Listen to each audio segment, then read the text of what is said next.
this is Sonja from My Happy Space. Welcome back at my channel. Today we're going to continue with Come Away With Me Beloved, and we're doing our 5th entry. There's 8 entries in this devotion, so I'm going to try to do all 8 of them. If you don't know, this is a devotion I wrote, and it's a free printable which I give away. So I'll link the video up here at the top and also down below. If you're interested to pick up this devotion, I will email it to you. You just need to subscribe to my channel and send me an email. But all the details is in the video, so I'll let you know.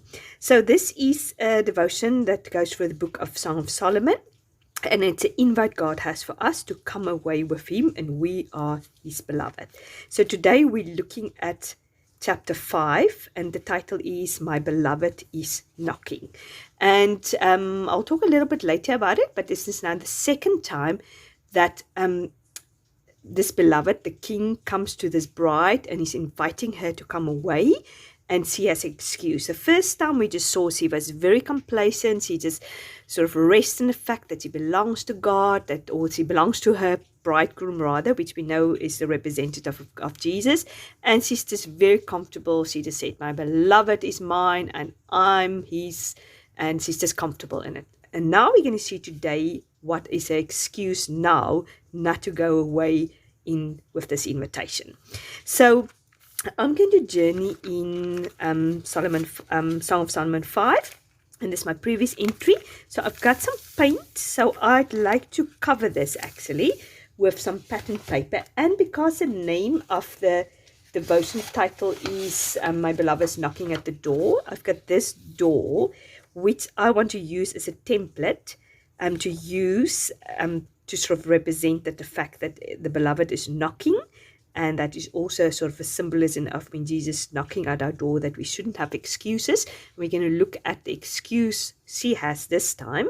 So yeah, I'm going to put you on fast forward. I've got my elements, what I'm going to do, and yeah, let's see where this goes. I'm not 100% sure yet, but it's always interesting to see where it goes. So I'll put you on fast forward. Okay, while you see me cut the papers out in the background, I'll just quickly talk about what we're going to look at. As I said, our bride is now in a position. She is sort of in a very luxurious position, as we see in chapter 5. She is dripping with myrrh, spice, honeycomb, drinking wine and milk. So she's in a very luxurious and comfortable position at the moment. And we find her in the bedroom again, and her beloved is knocking again. And it says in verse 2, it says, I slept, but my heart was awake.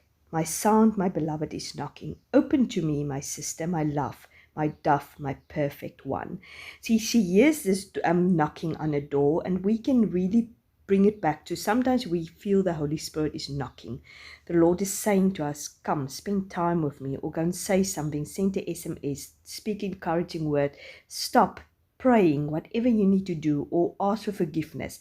We feel that knocking, but we've got excuses, and let's see what excuses this bride had. Had excuses like, I have to put on my garment. I have already bathed my feet. How can I soil my feet? And she found herself in this, just making these vain excuses. Now, it's uncomfortable. I actually don't want to do this. And I think we are finding ourselves sometimes exactly in the same situation, making excuses. Just quickly want to get back to the artwork. I'm going to gut the inside of this doors with my X-Acto knife, and then I'm going to put it on top of the pattern paper just to let the pattern paper come through, just as a sort of a point of interest. So as I said, we're making sometimes these excuses. We find ourselves in a very luxurious position.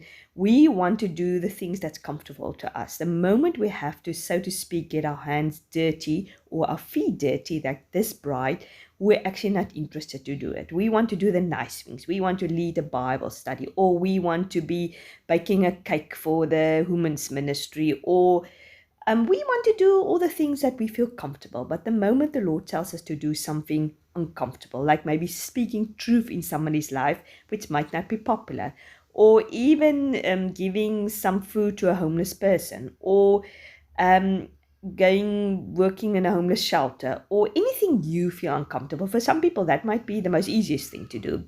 We don't want to do it. We make up excuses. Oh no, Lord, I can't soil my feet, or I've already put my garment on, or this, that, the other, whatever excuse we make up, we can correspond to what this bride is saying. And I find sometimes we, as I said later in this part of the devotion, we sometimes made the image of God, how he needs to be for us. I think sometimes we treat God as a vending machine. We want something from him. He needs to almost produce or perform for us. We are obedient, we're going to church, we expect him to do these things for us. And I think actually it's a very big problem. Sometimes we have made the image of him, which is not true to really who he is. And then at the end, I gave a few Bible verses how we can actually just worship God for who he is, not for what we can get from him. And I mean, I've heard once somebody said, will you find it worthy to worship God even if he doesn't do any answer any prayer or do anything you think he is supposed to do for you? Will you still praise and worship God? Or do you worship him in the back of your mind thinking, what can I get from him? If I do A, he will do B. And I know it's a very, very human thing, because this is how the human mind is bringing what I put in, I will get out. And that's just how, I mean, there's definitely a principle for it. If you spend time with the Lord, you're going to get something back. You're definitely going to be filled with the Holy Spirit. You're going to walk in the Spirit. So that principle is true. But I think sometimes we have that expectation, if God must come through for us, or he must perform this miracle, or he must bless me in this way, because look, I'm a good person, I'm doing this, that, and the other. And I think we must get away from this and actually just worship God for who he is. And I will encourage you to go through those verses and just look at it and worship God for who he is, and not for what we can get out from the situation. And above all, not making excuses to answer to the prompting of the Holy Spirit. I think in the next devotion, we're going to talk a little bit about that, about being obedient to the calling of the Holy Spirit. Yeah, in the meantime, you've seen me decorated the page of these beautiful flowers and put my journaling card there, which I'm going to journal in a minute. And I'm just cutting that open to me. And I've cut that come away out of that other green journaling card. So yeah, I hope you enjoyed this quick entry. It didn't take me very long to do that. I was just inspired by the door. So yeah, I hope you're getting on with this devotion. I hope you're still enjoying it. I hope it's still a blessing. Thanks for everybody who's requesting it. Every day I get somebody to ask me to send it to them. So I just want to praise God and just feeling thankful for it. So if you like this video, please give it a like. If you haven't subscribed, I really appreciate it if you do. Thanks for watching, and I've got some close-up photos coming. Have a great day. Bye-bye.